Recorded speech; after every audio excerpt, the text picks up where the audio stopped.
a little bit of news kind of coming off of the week that was. We started recording shortly after Justin Fields finished up his press conference today at Halas Hall. And he came out and said, I'm going to be playing more free, playing like me. I've been playing way too robotic. And when asked why he thought some of that robotic elements of his play kind of creeped in really during his career in Chicago, but specifically last week, he hesitated and then just said coaching. And after that said, I understand they have jobs to do and they're supposed to tell me where to look, but at the end of the day, I just got to play. So I want to dig into that and dig into everything that is currently happening with the Chicago Bears offense. So first and foremost, your reaction to hearing that and his response when asked that question today.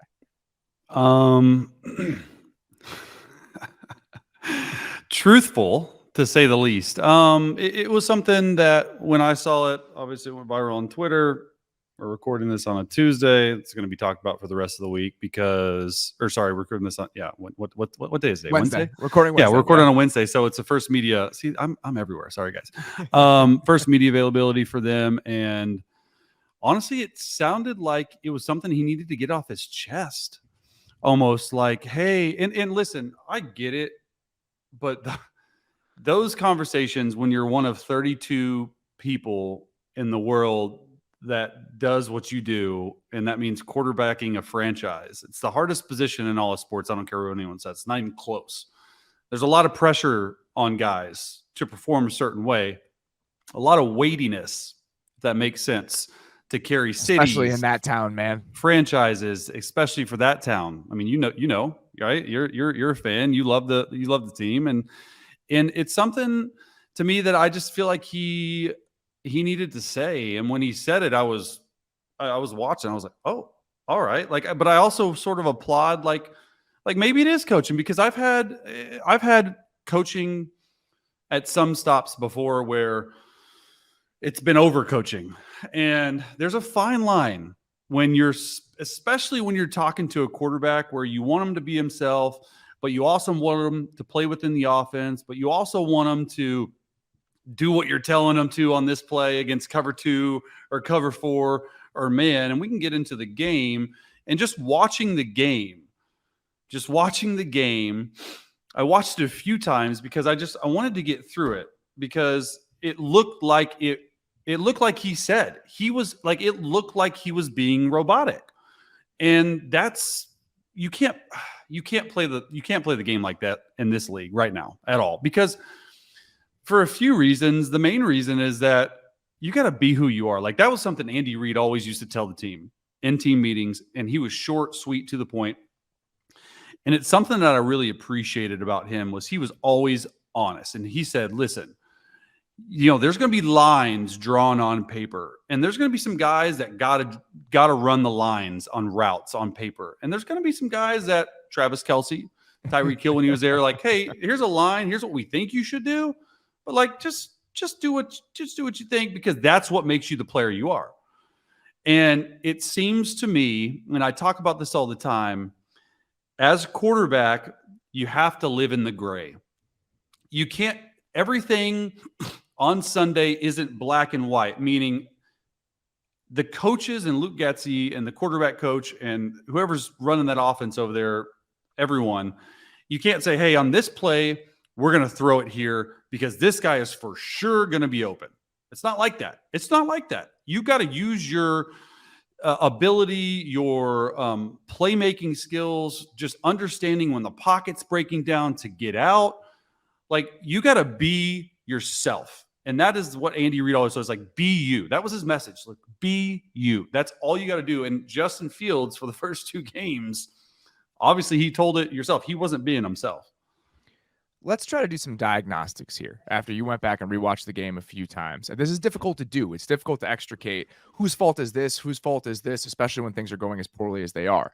But if you're trying to divvy this up, where would you start with what's wrong with the Bears offense right now? Well, okay.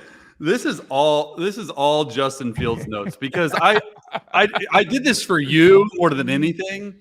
And I got a good feel for it, but like, where I would start with it being wrong is it just looks like they're in an offense that doesn't fit Justin Fields. If I'm being completely honest, they're in an offense that doesn't fit Justin Fields at the end of the day. Now, there's a lot of different pockets we can go into, but I was watching the game. Okay, they only got 55 plays on offense the entire game, which is way below league average. League average is 65 plays. So they got, 12% less plays than normal. Only 22 plays in the first half. 22. I've had a 22 play drive in college, one drive. Okay. They got 7 plays. I broke this down because I'm like, just follow me here. 7 plays in the first quarter, and it was a 7-play touchdown drive. They got 1 drive in the first quarter. Like, first of all, how in the world do you get into a rhythm as a quarterback? And let me tell you, you don't. Because I'm always one like, hey, let me get hit. Let me throw a couple completions. Let me have some plays. Let me get on the field for a 10, 12-play drive. Obviously, big plays are, can cut those drives in half. But, man, he looked great. Like, he looked awesome on the first drive. You go down, and the first play of the game, heavy play action, dagger route to DJ Moore into cover 2, like perfect play call, perfect placement.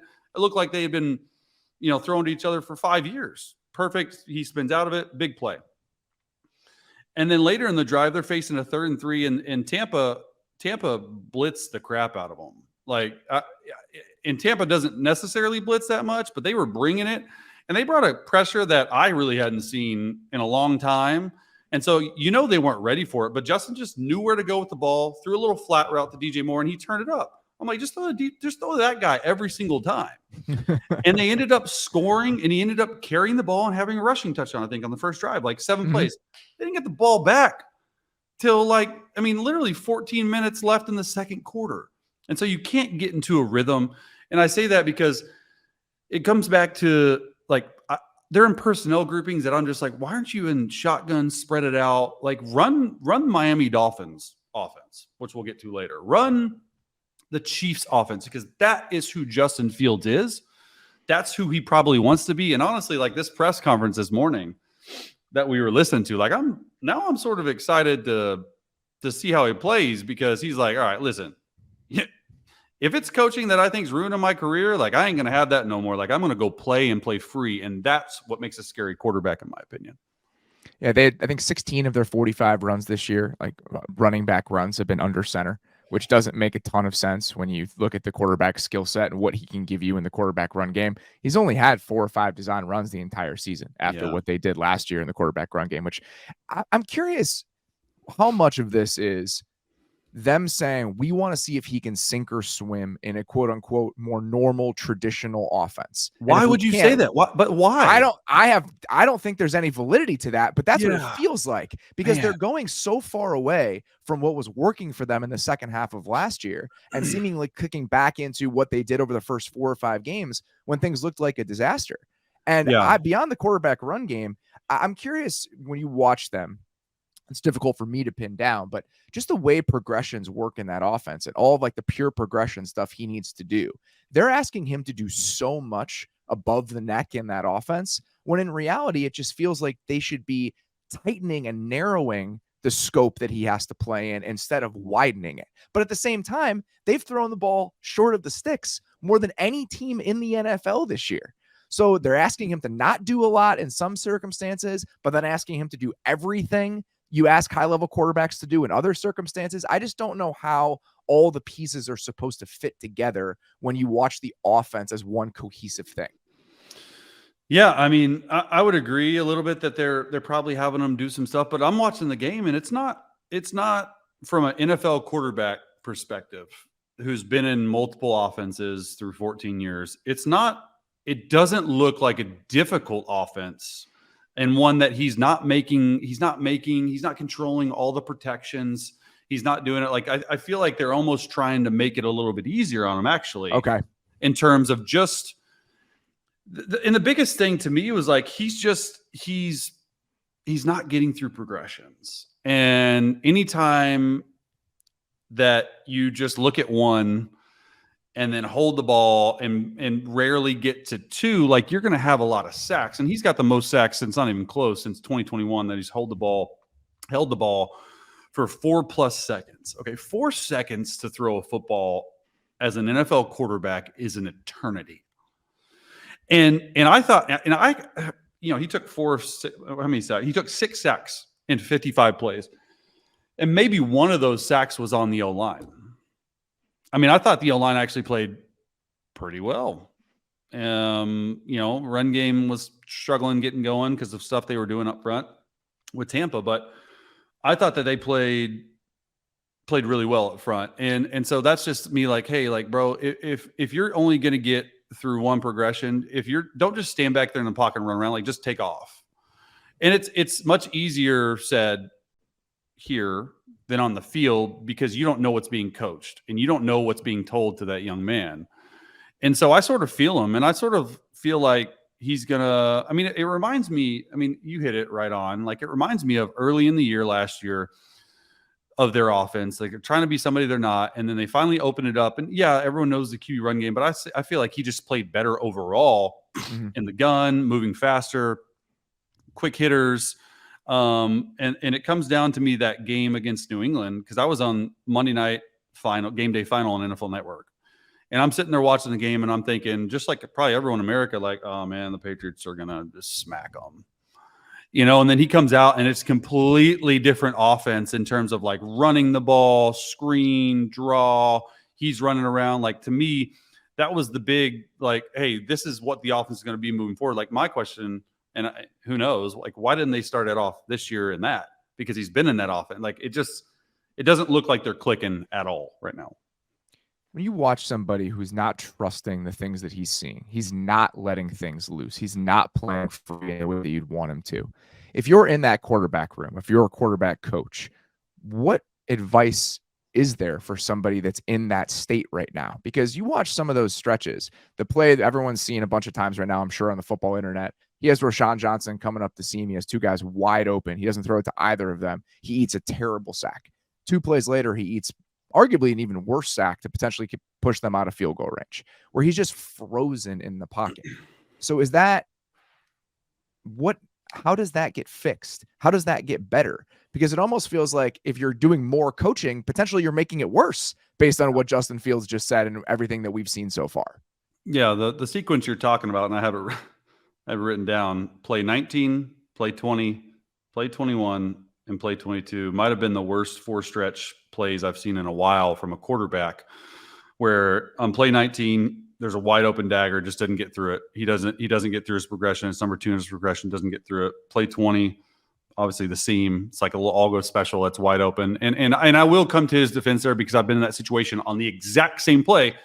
Is he saw the receiver get hemmed up, get bumped by the nickel, and then free releases. He was on him right away, which I have. And as soon as you see him get like that, you're like, oh, I have no idea if he's going to get through clear. I would just say, hey, you probably need to take a deeper drop to let the play, come to length. And yeah, 21, he was sped up. Play 21, it was like a little out route to the left and then spacing.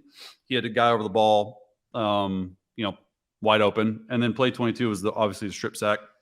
But yeah, if I'm a quarterback coach in that room, I would just go back to like fundamentals and just be like, dude, like, just be yourself. Like, here's what we're going to tell you. Like, I would even try on some of these things. Like, don't even worry about getting to number 3.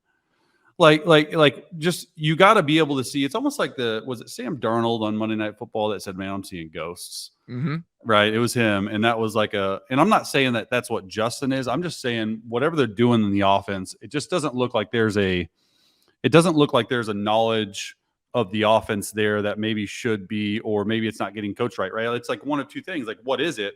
And so I think with a guy like that, who is, maybe just wants to play free, like, if you have 50 pass plays in the offense on any given game, which it's a lot more than that, I would shrink it to 30 and be like, here's a 30. You're going to master it. We're going to work on these concepts. We're going to, instead of changing concepts every game, which I don't think they're doing, like, hey, we're going to formate these concepts differently. We're going to personnel out these concepts differently. Like, those are all things that they're obviously working on, because listen, they see the tape and they know it. And that's probably what they're working on. And I mean, the test honestly doesn't get any easier against KC coming up, because in my opinion, KC's got top 3-4 defense right now in the league. Have you been in situations like this on offense where you can just kind of feel the mistrust on both sides? The quarterback doesn't trust the play caller doesn't trust the quarterback, and you kind of feel it unraveling like that? No, never. And I've been lucky because I've been, 14 years of that. I mean, there was a few years that we just got started. Like we had arguably the best offense in the history of offenses in terms of yards, points per game, all these stats. I don't know, in 2011 Saints, like it was one of the best offenses of all time, just pure yardage standpoint and point standpoint. And I think we started 2-2 that year. And we were still trying to figure out, I say this all the time, we're still trying to figure out who we are as an offense, what are we doing, yada, yada, yada. And that was the year Sean Payton got hurt, broke his leg on the sideline against Tampa. We lost that game. We're 2-2. I think we scored 19 points or 18 points. And it was just like, oh man, like, what are we doing? Like, this is awful. Because we're the Saints. Like, we've won a Super Bowl in 2009. We got upset in Beastquake mode in 2010. And then 2011, we're like huge. I mean, we got the best defense we've had, we think. And just wasn't going off right. And then we played Indianapolis on Sunday Night Football or Monday Night Football. Pete Carmichael, first time play caller. We put up a 60 burger on the Colts. And we were like, oh, this is who we are. And we reeled off like 12 straight, bro, or 13 straight. Like, it was nuts. It was crazy. So you never know when it's going to click, but they gotta find stuff he's comfortable with. And I don't know if they're letting him like speak up in the quarterback room, or if they say, hey, Justin, what do you like? Because in situations like this, I would tend to just go, hey, Justin, what do you feel comfortable with? And let's just build it completely around you, because you are the guy. Like, you're not going to bench him. There's no way you're benching this guy. Like, he showed the progression that he had last year and how he played. And everyone thought he was going to take a Jalen Hurts type progression this year. And I mean, listen, it's early sample size. We could be talking week 10, like, oh my gosh, look at Justin Fields, but it's too early in the season to tell. So you think there is a potential path out of this? Oh yeah. Yeah. I mean, there's a path out of everything. You just gotta have a good plan for it. Right. Like that's what my dad told me in life. Like, there's a path out of everything, and no bigger than football. Like, it's going to be difficult. It's going to be tough. It's going to be not an easy road, and it's not just going to come overnight without working at it. Like, you got to work at it. You got to figure out ways. You got to have everyone on board with brainstorming ideas. This is what we think we should do. And I mean, listen, they're one of 32 teams. They're doing that right now. They are absolutely doing that. So for fans out there that think, oh, we're just like tanking and we stink and we do all this, like, shut up. Like, no, the dudes are trying so hard in the building right now. Like, believe me, the effort is there. They just got to put the results on the field. So you think shrinking the overall menu and just making sure that everything you're putting in is stuff that he feels good about and is driven by his taste, his preferences, his strengths. That's the way to kind of get this going back in the right direction. I think you'll see his play skyrocket if that happens. Yeah.